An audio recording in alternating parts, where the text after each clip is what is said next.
the girl who walked into darkness. In 2005, a group of teenagers went drinking in the catacombs beneath Odessa, Ukraine. The entrance was a hole in a field, covered by a rusted metal sheet. Locals knew about it. Police knew about it. No one sealed it. The catacombs beneath Odessa are not like Paris. No tours, no lights, no complete maps. Official count, 2,500 kilometers of tunnels. Unofficial, more, much more. The tunnels were limestone mines dug by hand in the 1800s, abandoned when the stone ran out, used by smugglers, used by Soviet partisans in World War II, used by urban explorers with flashlights, used by teenagers who wanted to drink somewhere no one would find them. Her name was Masha. She was 17. She entered with friends on a Saturday night. The friends were drunk. The tunnels are dark. At some point, the group moved and Masha was not with them. They noticed she was missing when they reached the exit, or after. The accounts differ. What does not differ? They did not go back in. Not that night, not the next day, not for 2 years. The catacombs are cold, 10 degrees Celsius year-round, humidity near 100%, no light. Turn off your flashlight and you see nothing, not your hand. Not the wall, not the hole in the floor that drops 3 meters into water. No birds, no wind, only dripping, and your breathing, and the distant rumble of the city above, so muffled it could be imagination. Masha had a flashlight, probably. A phone with no signal, clothes not warm enough for 10 degrees. She was alone. She was drunk. The friends did not report her missing immediately. They were afraid of police, of parents, of admitting they had been drinking in illegal tunnels. Days passed. The official search, when it began, was limited. Police searched near the entrance. They called her name. They did not find her. The catacombs do not give up what they take easily. 2 years later, in 2007, urban explorers entered through the same rusted sheet. Experienced. Maps, though incomplete. Ropes, food, multiple flashlights. They were not looking for Masha. They were looking for tunnels no one had photographed. They found her body 5 kilometers from the entrance, not deep by catacomb standards, but far enough that no official search had reached her.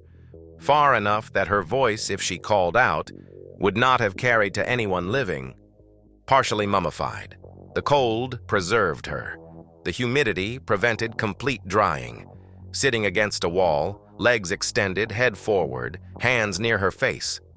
They photographed. They called police. They waited in the dark for authorities to arrive. Autopsy, dehydration, no violence, no broken bones, no indication of fall or attack. She had walked or crawled 5 kilometers, then stopped, then sat, then died, slowly, of thirst. Approximately 3 days, in the cold, perhaps longer, conscious for most of it. Hearing her own breathing, the dripping, the distant rumble that might have been the city above.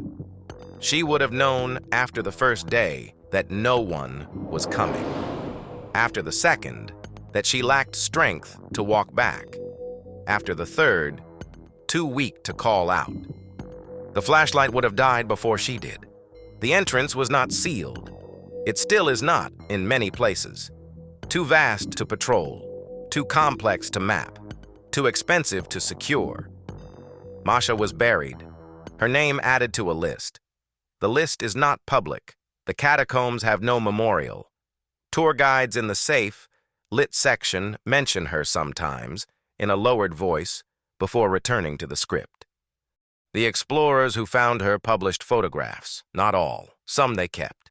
Some they described only in private forums. One photograph shows the wall behind her. Scratch marks. Not deep, not organized. The kind a person makes sitting in the dark with nothing else to do, waiting for something they know will not come. Another shows her shoes, laced, tied loose, the bow off-center. She had not removed them, had not prepared to sleep, simply stopped, sat, and waited. The catacombs have killed before Masha. After. explorers who fell into flooded sections, teenagers who took wrong turns, workers in the 1800s. The limestone does not record them.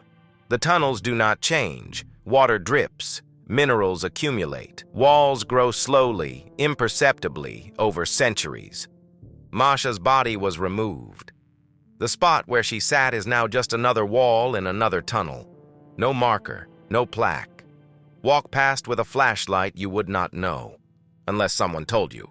And now you know. Official count, 2,500 kilometers. Unofficial, more. Every year, someone enters who should not. Every year, someone emerges with a story or does not emerge at all. The catacombs do not hunger. They do not hunt. They are simply there, beneath the city, waiting for the next person to make a wrong turn in the dark. Masha was 17. She went in with friends. She came out alone, 2 years later, in a body bag. The rusted metal sheet still covers the entrance. Or it did, last time anyone checked.